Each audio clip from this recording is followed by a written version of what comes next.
अगर हमारा वीडियो पसंद आया हो तो इसे लाइक करें, हमारे चैनल को सब्सक्राइब करें और हाँ बेल आइकॉन दबाना न भूलें ताकि आप तक हमारे वीडियो के नोटिफिकेशन पहुंचते रहें।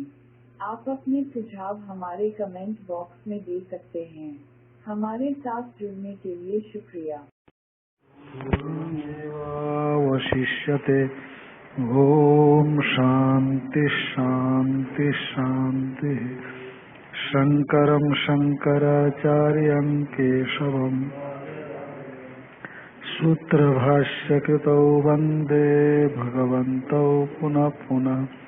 ईश्वरो गुरुरात्मेति मूर्तिभेदा व्योमवद्व्याप्तदेहाय दक्षिणामूर्तये नमः। ओम शांति शांति। हम सब लोग श्रीमद् भगवद गीता का क्रमशः चिंतन कर रहे थे। तो चिंतन के क्रम में 13वें अध्याय पर चिंतन चल रहा था। भगवान कृष्ण ने श्रीमद् भगवद गीता में 7वें अध्याय में परा और अपरा दो प्रकृति का वर्णन किया था। अपरा प्रकृति जड़ात्मिका है, परा प्रकृति चेतनात्मिका है। परा प्रकृति चेतन, इसी को वहां कहा था भूमि रापो नलो वायु हम मनो बुद्धिरेव च अहंकार इति यम में भिन्ना प्रकृति रष्टधा।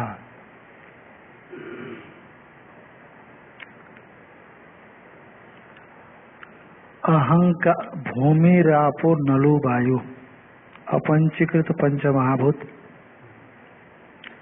खम मनोबुद्धिरेव च अहंकार।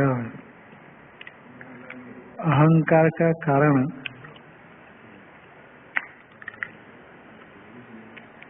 यदि वो नहीं चलता है तो रिकॉर्डिंग करो। तो अहंकार का कारण अव्यक्त इत्यादि वहां बताया। अपरेयम मितस्त्वन्याम प्रकृतिम विद्धि में पराम अपरायम भूमि रापो नलो वायु पृथ्वी जल तेज वायु आकाश। जैसे पृथ्वी जल तेज वायु आकाश यहाँ आप देखते हैं, ये मिला हुआ रूप है। पंचीकृत बोलते हैं इसको, पंचीकरण। एक होता है अपंचीकरण। वकील साहब आप इधर ध्यान दो मेरी ओर। एक तो होता है पंचीकरण और एक होता है अपंचीकरण। पंचीकृत अपंचीकृत भूत ऐसे कहे जाते हैं। इसका क्या अर्थ है? ये होते क्या है, आते कहाँ से है? एक परमात्मा निर्गुण निराकार है, ये आप जानते हो, समझते हो, सुने हो। परमात्मा का यथार्थ स्वरूप कैसा है? निर्गुण निराकार। इसी को निर्विशेष भी कहते हैं। विशेषताओं से रहित। जो सविशेष होता है वो विशेषताओं से विशिष्ट होता है। कोई विशेषता से बतलाया जाना। जो गले में अगोछा डाला है, माथे में तिलक लगाया है, पैर के ऊपर पैर डाल करके बैठा है, वह शुक्ला वकील साहब है। ये विशेषता हुई ना। पर ब्रह्म के विषय में कहते समय सभी विशेषताओं का निषेध कर देते हैं। कुछ भी विशेषता उसमें नहीं, पर वो है। इसी को निर्विशेष कहा गया। इसको समझना आप ढंग से। और उसमें कोई विशेषता होगी तो गुण भी हो सकता है। गुण माने विशेष, आकार भी विशेष होता है। इसे जब निर्गुण कहते हैं, जब निर्विशेष कहते हैं, निराकार कहते हैं, तो वो है तो सही, पर उसको आप किसी छवि में नहीं दिखा सकते, किसी गुण से नहीं दिखा सकते। उसको निर्विशेष, निर्गुण, निराकार कहा जाता है, पर वो है। तो ऐसे जो परमेश्वर है, वो परमेश्वर से जगत की उत्पत्ति, स्थिति, लय कुछ नहीं होता, क्योंकि परमेश्वर में विकार नहीं होता। विकार का अर्थ है जो आपके अंदर विकार होता है कि नहीं, किसी को देख करके, सुन करके, खा करके। विकार का अर्थ से विकार नहीं, विकार का अर्थ है जैसे मिट्टी से घड़ा बन जाता है, सोना से आभूषण बन जाता है, इसको विकार। दूध से दही बनता है, इसको विकार शब्द से कहा जाता है। तो जो निर्गुण निराकार है वो निरवय है, उसमें कोई अंश नहीं है, पार्ट्स नहीं है उसमें। बड़ा अजीब है वो, अजीब जंतु है वो। उसमें किसी तरह का कोई पार्ट्स की कल्पना उसमें हो ही नहीं सकती। जैसे आपके विज्ञान में यदि कोई ऐसा हो, इलेक्ट्रॉन, प्रोटॉन, न्यूट्रॉन हो, उससे भी कोई सूक्ष्म हो जिसका पार्टीशन आप नहीं कर सकते, पार्ट नहीं कर सकते, यदि कोई चीज ऐसी हो तो उसको आप ऐसे ही समझना, निरवय। अवयव माने पार्ट्स, जिसमें वो पार्ट्स भी नहीं है, पर सब व्यापक है वो, उसमें टुकड़ा नहीं कर सकते आप। क्यों? क्योंकि जिसको हम टुकड़ा करते हैं, एक हिस्सा निकालते हैं, तो और भी हिस्सा निकाल सकते हैं। तो फिर तो जैसे इसमें से कुछ हिस्सा आज निकला, कल निकला, परसों निकला, तो खत्म हो जाता है। वैसे ही परमेश्वर भी खत्म हो जाएगा, पर वो कभी खत्म नहीं होता, अविनाशी हो, इसलिए का निरवय है वो। तो वो स्वयं संसार के रूप में नहीं आ सकता, इसीलिए उसको एक शक्ति चाहिए सृष्टि के लिए। से स्त्री पुरुष मिलकर के जगत की सृष्टि करते हैं, उस तरह से उस परमेश्वर की एक शक्ति विशेष चाहिए, माया बोलते हैं उसको। कोई औरत नहीं होती हो, ध्यान में आए कि नहीं? कोई माया का मतलब कोई औरत, स्त्री, ऐसा नहीं। माया माने परमेश्वर की इच्छा शक्ति, समझ लो। तो परिणमित होती है, जैसे मिट्टी घड़े के रूप में जाती है, उसी तरह से परमेश्वर की वो माया शक्ति परमेश्वर के संकल्प के अनुसार परिणमित होती है। वो जो माया शक्ति का पहला परिणाम है, तो परमेश्वर में माया शक्ति हो गई, उसी को अव्याकृत कहते हैं, उसी को अव्यक्त कहते हैं, उसी को माया कहते हैं, उसी को प्रकृति कहते हैं।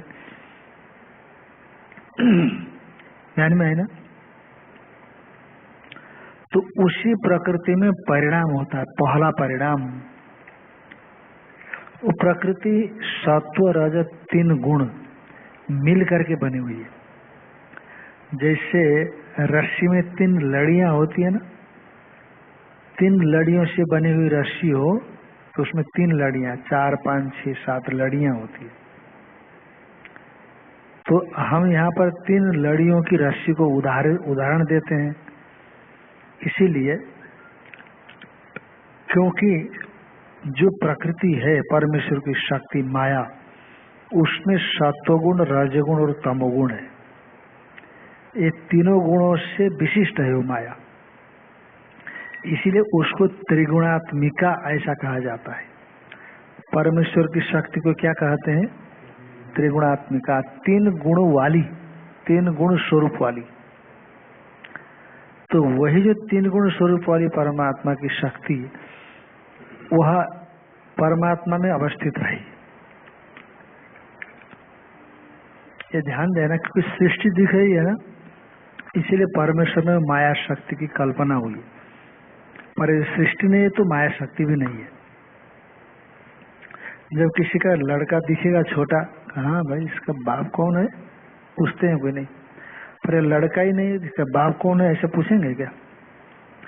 सृष्टि दिखी है यहाँ पर, फिर हम पूछते कारण कौन है, तो कारण ढूंढते ढूंढते ढूंढते नेदम अमूलम भवति, बिना मूल का ये नहीं होता, बिना कारण का ये, तो इसका कारण कौन है? तो ढूंढते गए ढूंढते गए ढूंढते गए, और ढूंढते समय शास्त्र को उदाहरण के रूप में दिखाया गया। शास्त्र ने कहा, फिर का कारण में चले गए। वो कारण कौन कहते? परमात्मा की शक्ति, वही माया, वही कारण, वही प्रकृति, वही अव्याकृत, वही अव्यक्त। इसी को किसी किसी रूप में प्रधान भी कहा है, इसी को मीमांसा सांख्य ने प्रधान कहा, योगियों ने भी प्रधान प्रकृति कहा। तो जब कुछ संसार नहीं है, वो कारण रूप से परमात्मा की शक्ति अत्यंत सूक्ष्म है। ये माया, ये जगत माया नहीं है, माया का कार्य है।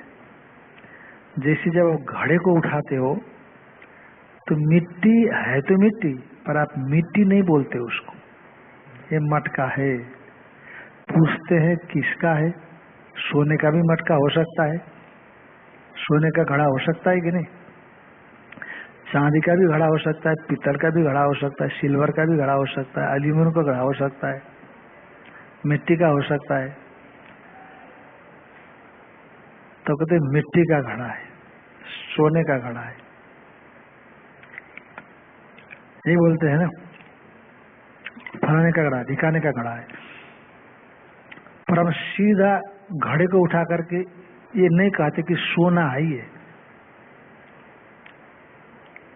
कटोरी को उठा करके सीधा ये नहीं बोलते कटोरी है, सोने की कटोरी है, मिट्टी का घड़ा है, सोने का घड़ा है। उसी तरह से ये संपूर्ण जगत जो हमें दिखाई पड़ता है, ये माया नहीं बल्कि माया का कार्य है। इसीलिए माया भी है। जो माया का कार्य होगा, क्योंकि जब सोने की कटोरी होगी वो, तो उस सोने की कटोरी है तो सोना से भिन्न तो होगी नहीं। जब सोने की बनी कटोरी होगी तो कटोरी सोने की तो होगी ना, तो कटोरी में सोना नहीं होगा, बल्कि सोने में ही कटोरी कल्पित है। सोने को आकृति दी गई तो क्या बन गई? कटोरी। है तो सोना ही हो, पर फिर भी कहते समय सोने की कटोरी ऐसा कहा जाता है। उसी तरह से ये संपूर्ण प्रपंच जो हमें दिखाई पड़ता है, उसको सीधा यद्यपि है तो माया, पर माया का कार्य कहते। तो ये जो माया है कारण रूपा है, दिखाई नहीं पड़ती, अत्यंत सूक्ष्म है। तो उसी माया में जब सृष्टि नहीं थी तब केवल माया थी, ये बताएंगे श्लोक में। प्रकृतिम पुरुषम चैव विध्यनाधि उभावपि विकारांश गुणांश चैव विद्धि प्रकृति संभवान, ये बताएंगे। तो वो जो माया है प्रकृति, तो उस माया रूप प्रकृति में जब सृष्टि नहीं थी तो ये कुछ नहीं था। आकाश, पृथ्वी, जल, तेज कुछ नहीं था। स्थूल दिखता है, स्थूल, ये कुछ भी नहीं था। और साथ में सूक्ष्म भी नहीं था जब सृष्टि नहीं थी। केवल और केवल निस्तब्ध कारण मात्र पड़ा था। कैसा था? निस्तब्ध कारण मात्र पड़ा था जब महाप्रलय था। आकाश भी नहीं था, ये बाद में पैदा हुआ आकाश। कुछ भी नहीं था। अब जब परमेश्वर ने देखा कि संसार के प्राणियों के भोग का काल आ गया है, तो वो परमात्मा की माया शक्ति में कल्पना हो जाए। जैसे आपके मन में कल्पना होती है ना, तो कल्पना आप ही की मानी जाती है। जैसे आप विचार करते हो, संकल्प विकल्प मन में होता है, आप में नहीं होता। आप हो चेतन। आप क्या हो? चेतन हो। चेतन में संकल्प विकल्प नहीं होता, होता आपके मन में। तो मन का उस चेतन के साथ संबंध है, संसर्ग है। ध्यान में आई ना? तो आपको ये लगता ही नहीं कि मेरे में संकल्प नहीं है, मेरे में ही है, ऐसा लगता है।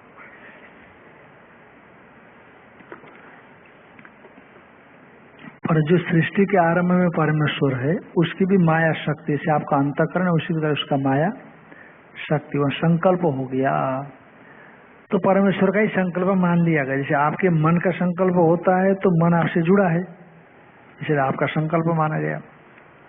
पर जैसे आप में चेतन होने से संकल्प विकल्प नहीं है, वैसे ईश्वर में भी चेतन होने से संकल्प विकल्प, पर उसकी उपाधि से आपकी उपाधि में संकल्प विकल्प हुआ, तो परमेश्वर के उपाधि के संकल्प विकल्प को आप परमेश्वर का ही संकल्प विकल्प माना गया। तो परमेश्वर में संकल्प हुआ कि अब इन लोगों को भोग चाहिए, खाना पीना चाहिए, जमीन चाहिए, आकाश धरती पाताल चाहिए, सांस लेने का हवा चाहिए। तो ऐसे संकल्प हुआ माया शक्ति में। संकल्प होते ही फिर पृथ्वी, जल, तेज, वायु, आकाश, अत्यंत सूक्ष्म अपंचीकृत बोलते हैं। पंचीकृत माने मिक्स रूप, मिला रूप। अपंचीकृत न मिला रूप। जैसे पारा, जैसे पारा होता है कि नहीं, पारा जैसे ट्यूब में संकलित न करो तो बिखर जाएगा, वैसे बिखरने वाला रूप बन गया। अपंचीकृत पंचमहाभूत माने पृथ्वी, जल, इसी को शास्त्र की भाषा में शब्द तन्मात्रा, स्पर्श तन्मात्रा, रूप तन्मात्रा, रस तन्मात्रा, गंध तन्मात्रा, ये बोलते हैं। उसी को पृथ्वी, जल, तेज, वायु, आकाश ऐसा अपंचीकृत पंच महाभूत बोला जाता है। इसी को सूक्ष्म भूत बोला जाता है। ये पहला प्रकट हुआ 5 तत्व, ये 5 प्रकट हुआ। पर इसमें तो कोई न चल सकता है, न घूम सकता है, न इनका व्यवहार कर सकता है। और ये जो अपंचीकृत पंच महाभूत ईश्वर ने बनाया माया से, तो इसी में ईश्वर ने अहम किया, उसको बना करके। जैसे आप घर बना करके हम मेरा कर देते हैं, उसी तरह से अहम किया तो वही ईश्वर हिरण्यगर्भ बन गया। सूक्ष्म में अहंकार किया तो, और फिर उस हिरण्यगर्भ ने उसी सूक्ष्म को पंचीकृत किया, मिक्स किया। पंचीकृत ने 5 को मिलाया। तो कैसे मिलाया? जैसे 5 पंचमहाभूत है, सभी को आधा आधा किया। जितने भी पंचमहाभूत है, हर एक पंचमहाभूत को, पृथ्वी को, जल को, तेज को, वायु को, आकाश को, सबको आधा आधा किया। तो उनके हर एक के आधे आधे हिस्से को अलग रखा। से 5 है ना, तो अलग अलग रखा। आधा, ये आधा हो गया, इधर आधा पड़ा है, ये आधा, इधर आधा, ये आधा, इधर आधा। ठीक, इधर जो आधा पड़ा था, प्रत्येक आधा को 4-4 भाग कर दिया। क्या कर दिया? इसके आधा को 4, इसके आधा को 4, इसके आधा को 4, इसके आधा। ठीक है। अब ये आधा पड़ा है, इधर आधा पड़ा है, उधर आधा को 4-4 कर दिया। तो अब ये आधा पड़ा है ना, इसमें 1, 2, 3, 4 है, आधा आधा। इसका जो आधा भाग, 4-4 भाग है, आधा एक एक भाग लिया। इसका आधा, इसके 4 भाग में से एक एक हिस्से को ले लिया। आधा तो रहने दिया, ये जो आधा है रहने दिया। इसके जो 4 में, आधा में से 4-4 भाग किए थे, एक एक भाग को ले लिया, तो इसमें मिला दिया। ये पृथ्वी मान लो थोड़ी देर के लिए। ठीक। अब इन सब में 3-3 भाग बचे, और इसका आधा में 4 भाग बचा है अभी। तो इनका 4 का एक एक हिस्सा लेकर के 4 इसमें मिला दिया। तो यहाँ तो आधा तो ज्यादा भाग था ना, ज्यादा भाग इसमें था और इसमें पूरा आधा है, और इसमें से चौथाई में से एक हिस्सा लिया तो कम हो गया, पर ये आधा का बराबर हो गया 4 मिल करके। तो इसीलिए पृथ्वी की जो चीजें हैं, जो पार्थिव वस्तु है, वो ज्यादा हो गई, इसीलिए स्थूल दिखाई पड़ी पृथ्वी। क्या दिखाई पड़ी? क्योंकि पृथ्वी स्थूल है ना, इसलिए स्थूल दिखाई पड़ी। तो अब ये आ गया जल में, तो इसका भी 4 हिस्सा है, और क्योंकि ये तो आधा पड़ा है, ये 4 को रखे, ये 4 में 3 बचा है अभी, और ये पृथ्वी का आधा 4 में से 4 बचा है, ये 1 ले लिया यहाँ से, और इन तीनों का 1-1 ले लिया।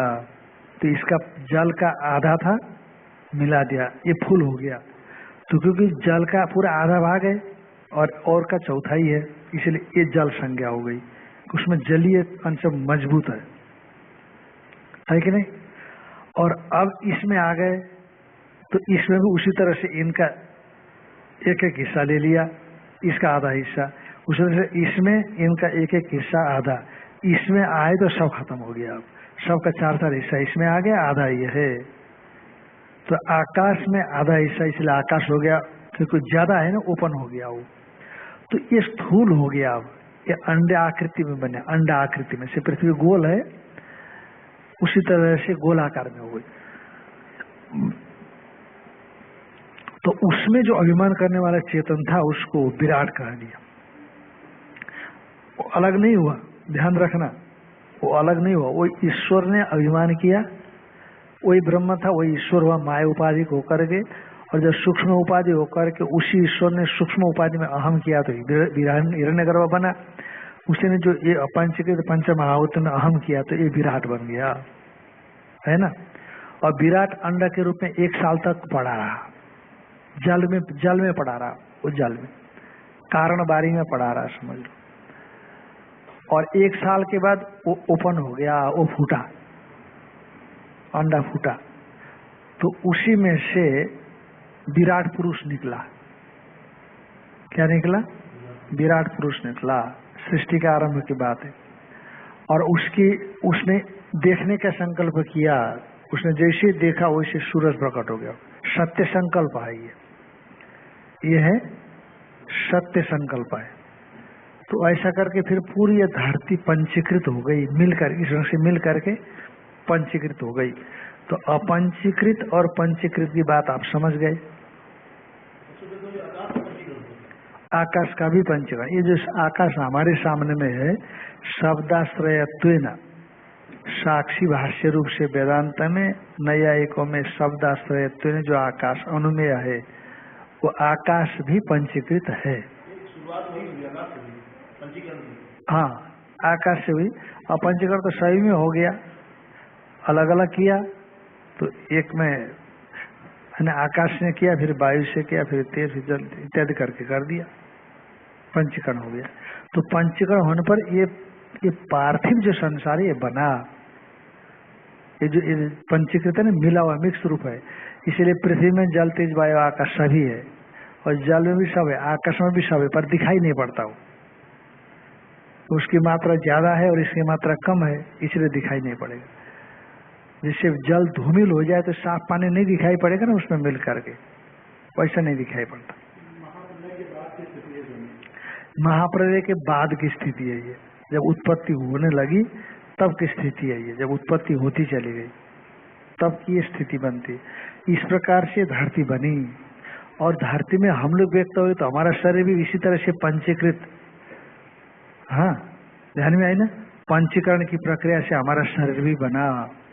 पर आपका जो सूक्ष्म शरीर है वो अपंचीकृत है। वो कैसा है? जो अपंचीकृत पंच महाभूत का सात्विक अंश है, अलग अलग, उससे आपकी ज्ञानेंद्रियां बनी है। और अपंचीकृत पंच महाभूतों का राजस अंश है, उससे कर्मेंद्रियां बनी है।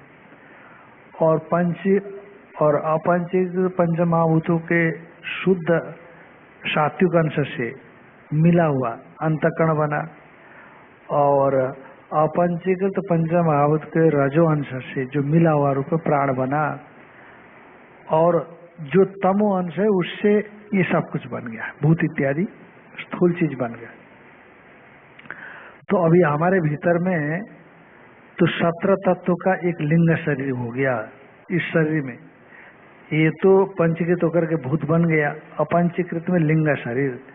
तो यहाँ उसके लिए अलग अलग गोलक बन गए, चक्षु इंद्रिय के लिए आंख, श्रोत्रेंद्रिय के लिए कान। अभी अपने अपने गोलकों में जाकर के स्थित होकर के अपना व्यवहार देवताओं की सहायता से करने लग गए। तो इस प्रकार से सामान्य रूप से जगत की सृष्टि हुई। तो उसी का यह संकेत कर रहे हैं। सप्तम में हमने बताया था अपंचीकृत पंच महाभूतों को, यानी परा और अपरा प्रकृति को। तो उसी को वो परा और अपरा एक नाम दिया पहले उसमें, और 13वें अध्याय में आया तो उसी को क्षेत्र और क्षेत्रज्ञ नाम दे दिया। परा प्रकृति का नाम क्षेत्रज्ञ हुआ 13वें अध्याय में, और 7वें अध्याय में जो अपरा प्रकृति थी उसका 13वें अध्याय में जाकर के क्षेत्र नाम पड़ा। परा और अपरा प्रकृति जो क्षेत्रज्ञ और क्षेत्र और क्षेत्रज्ञ संज्ञा वाली है, ध्यान में आएगी नहीं? तो वही संपूर्ण भूतों का कारण है। इन्हीं परा और अपरा दो प्रकृतियों के सहयोग से ईश्वर संपूर्ण जगत का कारण बनता है। ध्यान में आएगा? यदि ये दोनों न हो तो ईश्वर में संपूर्ण जगत कर्तृत्व ही नहीं बनेगा। ये दोनों परा और अपरा, और ये परा और अपरा ये प्रकृति अनादि है। न विद्यते आदि कारण में ये हो, जिसका कोई आदि माने कारण नहीं है उनको कहते हैं अनादि।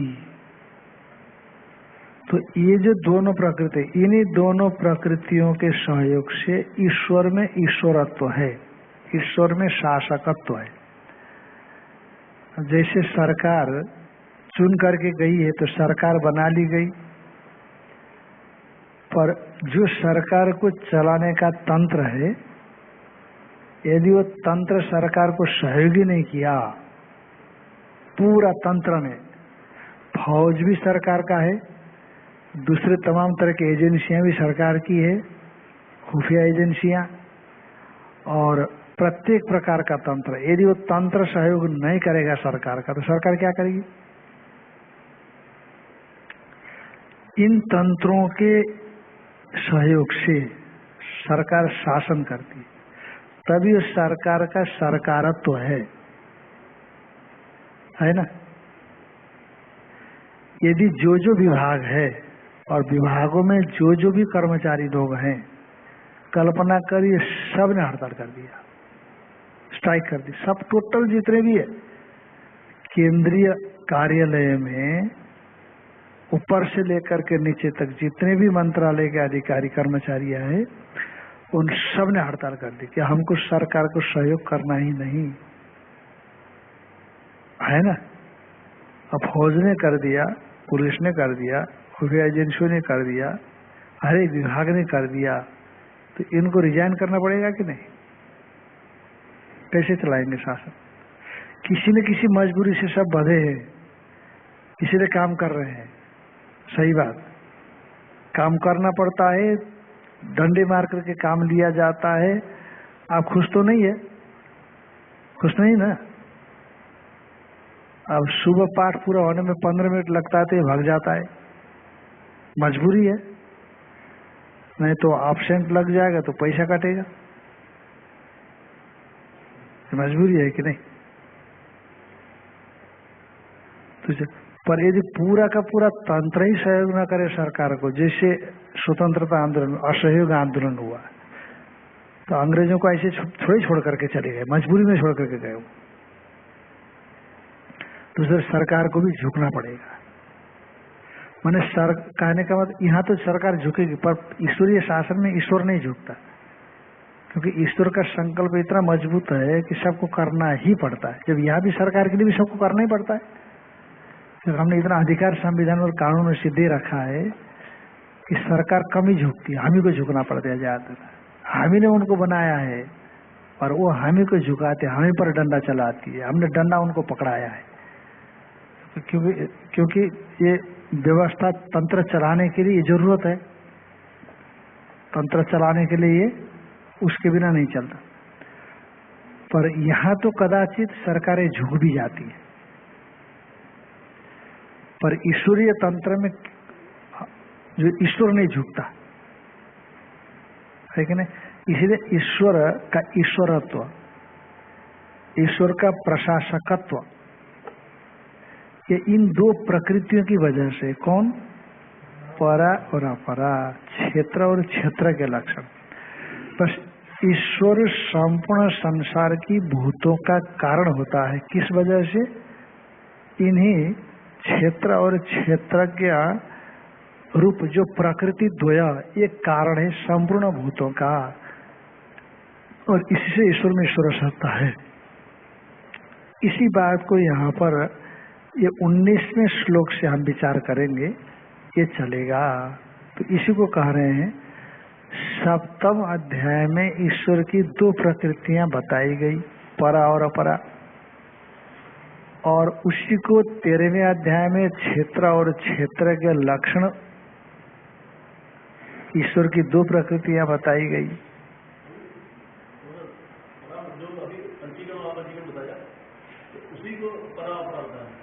नहीं, वो अपरा है, अपंचीकरण भी अपरा है और पंचीकरण भी अपरा है। पर जो जीव है, जीव चेतन, जैसे हम लोग चेतन अलग मानते हैं कि नहीं, सब में अलग अलग चेतन मानते हैं ना, जीवात्मा, ये जीवात्मा परा प्रकृति ईश्वर की, क्योंकि चेतनात्मिका वो श्रेष्ठ है वो, और जो जड़ है वो परमेश्वर की अपरा प्रकृति है, कार्य रूपा प्रकृति है। वो संसार की सृष्टि में परिणाम को प्राप्त होने वाली ये प्रकृति है। पर जो जीव रूप चेतन परा प्रकृति है, वो परिणाम को प्राप्त होने वाली नहीं है, क्योंकि चेतन है ना, चेतन में परिणाम नहीं होता। हाँ, एक है, पर जब हम उपाधियों को लेकर के विचार करते हैं तो व्यवहारिक तौर पर पृथक पृथक मानते हैं। हाँ, अपरा उससे पृथक हो गई। जैसे मान लो हमारे शरीर से लेकर के बुद्धि पर्यंत ये अपरा प्रकृति हुई, और जो बाह्य जगत ये भी अपरा प्रकृति। पर शरीर से लेकर के बुद्धि पर्यंत इस अपरा प्रकृति को जो जानता है वो चेतन है, उसको क्या कह दिया? परा प्रकृति कह दिया। सिर्फ परा प्रकृति का मतलब चेतन। और अब यह है कि हम भले ही माने हाल फिलहाल कि हम ये जो चेतन प्रकृति, चेतन एक है, ये तो हम शास्त्रीय दृष्टि से बोल रहे हैं, पर हमको तो अलग अलग ही लग रहा है ना। सामान्य रूप से वो चेतन भी अलग अलग ही मालूम पड़ता है।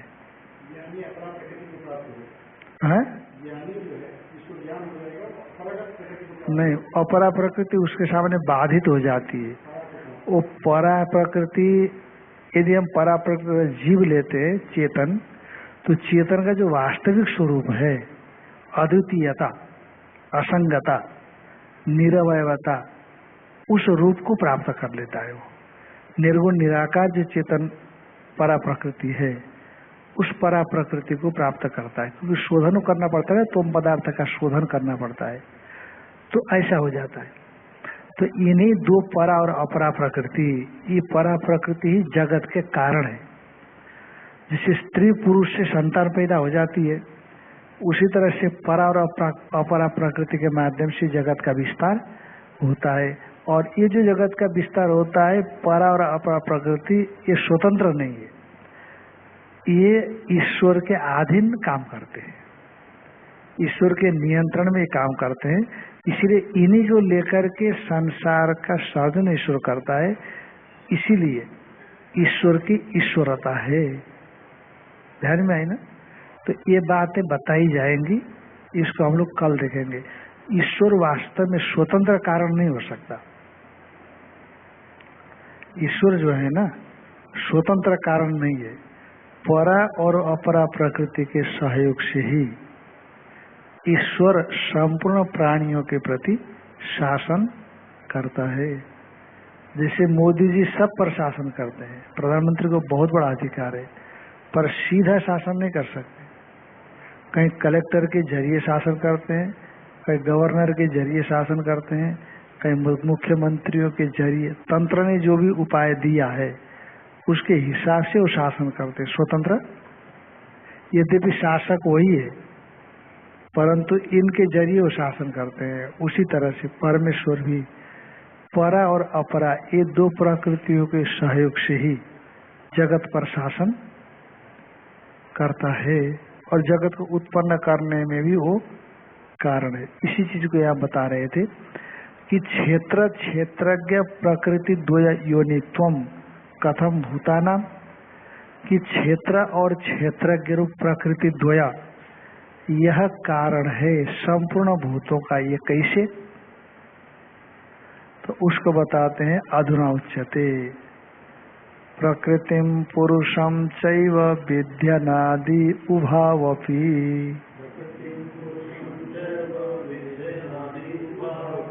विकारांश्च गुणांश्चैव विद्धि प्रकृति संभवान्।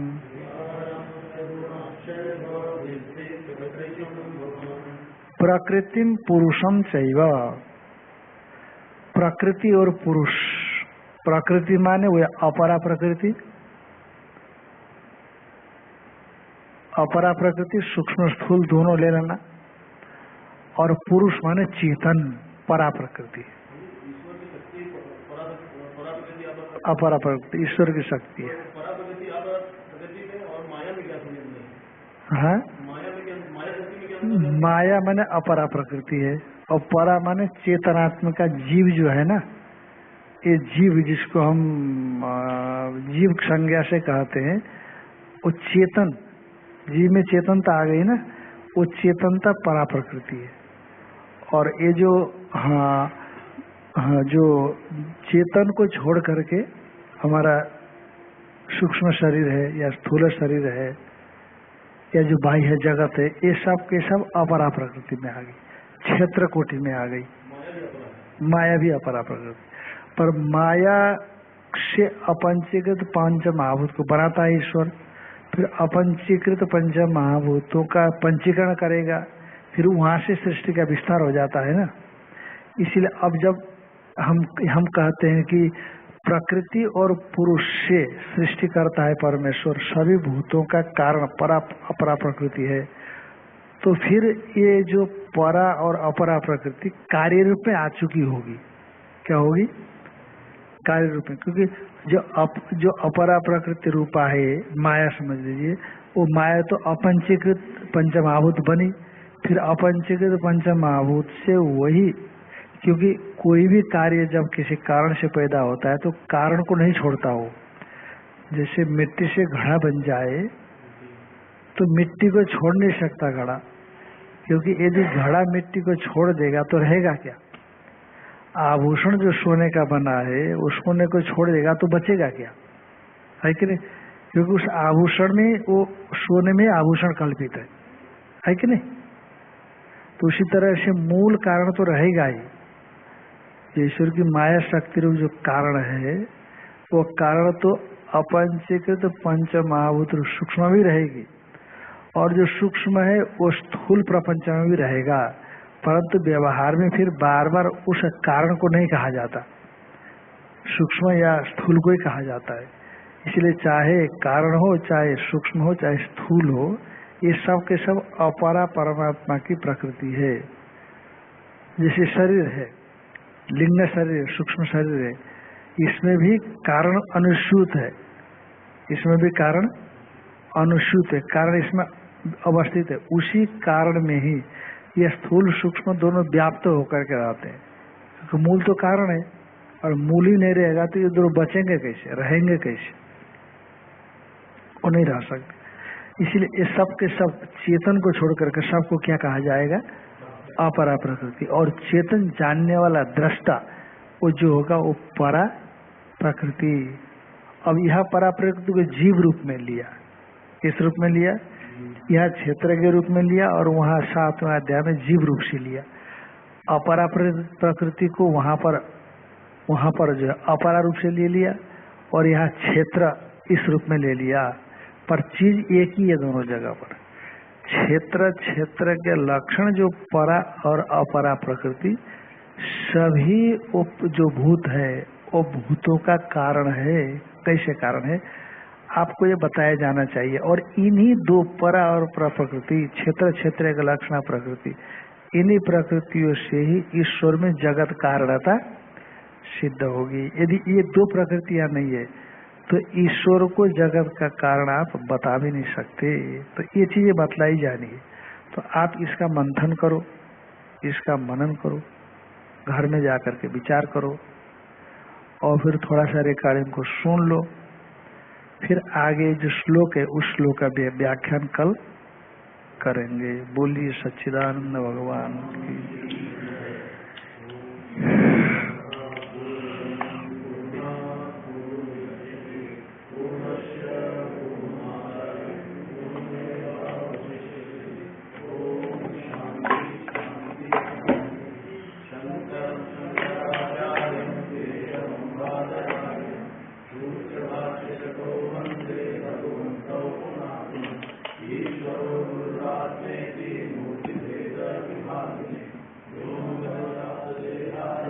UHF is disconnected.